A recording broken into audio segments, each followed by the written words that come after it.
Bonjour à tous, ici Renaud Richer, naturopathe, conférencier, formateur et concepteur de produits de santé naturels. Tous les ans, je fais énormément de salons spécialisés de conférences dans toute la France. J'ai la chance de former également des naturopathes et des coachs en neurosciences. Du coup, je suis très fréquemment confronté à la question « Renaud, comment fait-on pour être en bonne santé ?» Alors moi, j'aime beaucoup répondre à une question par une question et je m'amuse énormément à dire aux gens « D'accord, mais pour vous, qu'est-ce que c'est être en bonne santé ?» Souvent, quand on me répond, on me dit être en bonne santé, c'est être pas malade. Alors ça, c'est l'erreur principale que quasiment tous les gens font lorsqu'ils sont à la recherche d'un état de santé plus positif. En fait, ils pensent tout simplement que un état de santé positif, c'est un état de santé non négatif. Comme je dis toujours, donc si vous avez un cancer mais un peu moins grave, vous considérez que vous êtes en meilleure santé. Si jamais vous avez eu un cancer ou vous avez eu une grave maladie, on vous dit aujourd'hui vous avez été traité, vous êtes en rémission, vous considérez que vous êtes en parfaite santé? Moi je pense au contraire que être en bonne santé, d'ailleurs il y a une définition officielle qui a été relayée par l'Organisation mondiale de la santé qui dit être en bonne santé, c'est être dans les meilleures prédispositions pour le bonheur et surtout au niveau d'un bien-être physique et mental. Si vous êtes dans des prédispositions vraiment favorables à un bien-être physique et mental, à aucun moment vous êtes en train de parler d'être moins malade de quelque chose. Vous êtes en train de générer ou de favoriser un état de santé positif. Sinon, vous imaginez un petit peu, celui qui était dépressif il y a un mois, on considère qu'il est en parfaite santé parce qu'il est dans une phase d'euphorie après un état de creux. Et donc, comme il va bien à ce moment-là, qu'il ne ressent pas du tout de mal-être mental, on considère qu'il est en parfaite santé. Ça veut dire qu'on ne doit rien faire du tout? Évidemment, ce n'est pas le cas. Du coup, j'ai envie de partager avec vous des fondamentaux qu'on applique énormément dans le domaine de la naturopathie et qui viennent se valider par les techniques de neurosciences, qui sont ce qu'on appelle les piliers de la santé. Du point de vue naturopathique, il y a 5 piliers que je vais vous partager juste après.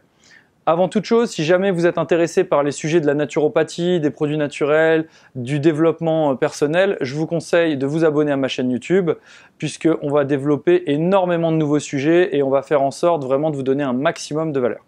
Donc du coup maintenant, allons-y pour les 5 piliers de la santé. Le pilier numéro 1, je précise tout d'abord, il n'y a pas d'ordre à proprement parler, il n'y a pas un pilier plus important qu'un autre. En fonction des personnes, certains piliers sont prépondérants par rapport à leur propre individualité et d'autres vont être un petit peu secondaires lorsqu'il va s'agir d'agir précisément sur leur état de santé.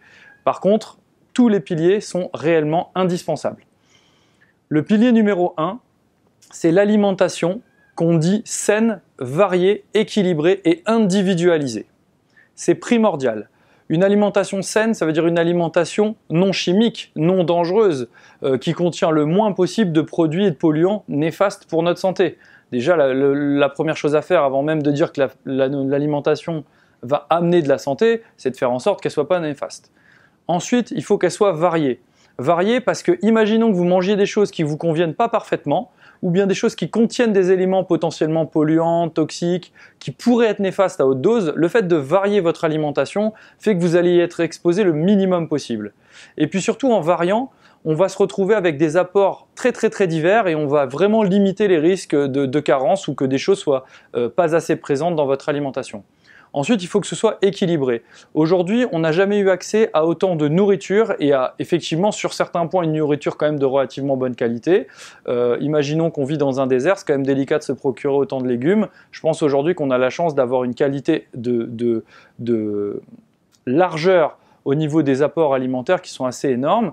Par contre, effectivement, du point de vue des apports et de la façon de combiner les choses, on est un petit peu en mal. Souvent, on rencontre des gens qui ont des problématiques relatives aux aliments qui en fait sont des problématiques relatives aux combinaisons alimentaires qu'ils pratiquent à chaque repas. Et enfin, l'alimentation se veut individualisée. Il est évident qu'un sportif de haut niveau qui s'entraîne 10 heures par jour ou bien quelqu'un qui est complètement sédentaire ou alité à l'hôpital, on ne peut pas lui conseiller la même alimentation. C'est pourquoi le pilier alimentation pour nous doit être sain, varié, équilibré et individualisé et c'est absolument primordial. Le deuxième pilier, c'est l'exercice physique, si possible dans la nature.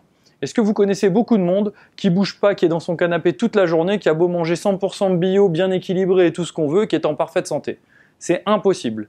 Aujourd'hui, on sait que l'exercice physique, c'est ce qui va lancer un petit peu la machine, c'est le contrepoids du stress mental, ça a énormément de bienfaits. Il faut absolument avoir un exercice physique, tout simplement parce qu'il y a un grand principe naturopathique qui dit tout organe non sollicité dégénère. Si vous ne sollicitez pas votre sphère musculaire et articulaire, il ne faut pas s'étonner qu'elle dégénère et générer des choses comme l'arthrose, etc. C'est la sollicitation de tout l'organisme en fait, qui fait que l'organisme comprend que c'est important de se régénérer. Si vous lui faites comprendre qu'un organe n'est jamais utilisé, qui ne sert à rien, il va avoir tendance à s'atrophier. J'aime beaucoup prendre l'exemple de la musculation. Si vous faites beaucoup les biceps, vous allez avoir des biceps qui vont s'améliorer, qui vont grandir et qui vont pouvoir accepter la charge que vous leur imposez. Par contre, si vous arrêtez et que vous les sollicitez plus du tout, ils vont fondre comme neige au soleil. Bien souvent, ça va beaucoup plus vite d'ailleurs à fondre qu'à grossir quand on veut prendre de la masse musculaire. Le troisième pilier, c'est la gestion du stress et de l'hyperactivité mentale. Souvent, les gens me disent « Oui, mais moi, je ne suis pas stressé, vous savez, j'ai pas de problème de stress. » Et quand on commence à fouiller, en fait, ils sont hyperactivés mentalement. C'est pourquoi, pour nous, c'est fondamental de gérer le stress et en même temps que l'hyperactivité mentale. Le stress, on peut être très stressé parce qu'il y a des éléments émotionnels, il y a des choses qui ne se passent pas comme on veut dans notre vie, il peut y avoir un choc, il peut y avoir des expériences de vie qui ne sont pas agréables. On peut générer un stress de cette façon. Mais surtout, l'hyperactivité mentale, c'est des personnes qui moulinent là-haut en permanence. On n'a jamais eu autant de personnes qui moulinent en permanence. On est oppressé sur notre téléphone, des notifications de réseaux sociaux. Dès qu'on allume la télé, on nous bombarde d'images avec souvent des nouvelles très très négatives, etc., etc. Tout ça, ça génère de l'hyperactivité mentale qui est très compliquée à gérer pour notre système nerveux et puis surtout qui va avoir des conséquences extrêmement néfastes sur notre épuisement nerveux et également notre épuisement physique, puisqu'on le verra dans une autre vidéo, il y a une relation directe qui n'est pas du tout métaphysique, qui est purement physiologique et physique entre ce qui se passe là-haut et ce qui se passe là-dedans. Donc la gestion du stress d'un côté et de l'hyperactivité mentale, qu'elle soit positive ou négative. Petit rappel, souvent des gens me disent « mais moi, j'ai pas de problème, de choses qui me tarabustent, etc. Par contre, c'est vrai que j'ai du mal à m'endormir le soir. » Et quand on commence à fouiller un petit peu, on s'aperçoit que cette personne est sur un projet très positif qui lui tient à cœur et tout simplement, elle mouline sur quelque chose de très très positif. L'hyperactivité mentale n'est pas forcément quelque chose de négatif. Il n'y a pas de souci à ce niveau-là. Donc voilà, gestion du stress, de l'hyperactivité mentale, c'est le troisième pilier. Je vous rappelle qu'il n'y a pas d'ordre, mais en tout cas, c'est pour vraiment nous assurer qu'on va jusqu'au bout et jusqu'au cinquième. Le quatrième pilier, c'est le sommeil de qualité. Citez-moi une seule personne dans ce monde, dans votre environnement proche, qui a un sommeil réellement de qualité. Même quand les gens me disent « j'ai un sommeil de plomb, je dors n'importe où », ils se réveillent fatigués et ils sont complètement éreintés à longueur de journée. Tout simplement, peut-être qu'ils ont de l'hyperactivité mentale, c'est-à-dire qu'ils dorment très très bien, mais ça mouline tellement là-haut que leur cerveau n'arrive pas à correctement faire de pause et se régénérer. Peut-être que la façon dont ils mangent conditionne un état digestif qui les épuise par ailleurs, alors même qu'ils ont l'impression de se reposer très longtemps et de dormir avec un sommeil de plomb. Enfin voilà, tout ça est assez général et en fait tous les piliers sont interconnectés quand on regarde bien. Le cinquième pilier, qui est rarement enseigné dans les écoles de naturopathie, il faut dire qu'on ne peut pas leur en vouloir, n'ayant pas toujours la partie neurosciences pour comprendre les mécanismes du cerveau et des schémas mentaux. Il est parfois difficile pour les enseignants en naturopathie, les praticiens ou même les étudiants de savoir comment gérer ce pilier-là. C'est ce qu'on appelle, nous, la reconnexion à soi. Souvent, les gens me disent « oui, mais la gestion du stress, la gestion de l'hyperactivité mentale, j'ai calmé mon mental, aujourd'hui je ne suis plus du tout stressé, j'ai pas de problème de reconnexion à soi ». C'est pas une évidence. On peut avoir des gens qui sont pas du tout stressés ou qui gèrent très très bien leur stress, qui n'ont pas une hyperactivité mentale, qui méditent, etc. Par contre, ils savent pas ni d'Ève ni d'Adam pourquoi ils sont sur cette terre. Ils ont aucune idée de ce qu'ils font là, de leur mission de vie, de ce qui les anime, vraiment de ce qu'ils sont en eux-mêmes et de l'alignement qu'ils doivent avoir avec leurs propres aspirations. C'est ce qu'on appelle la reconnexion à soi. Donc pour nous, c'est un pilier fondamental. Je vous cache pas que la plupart des techniques qu'on utilise pour intervenir sur ce pilier sont plutôt tirées des techniques de neurosciences appliquées au coaching ou bien de certaines méthodes de méditation.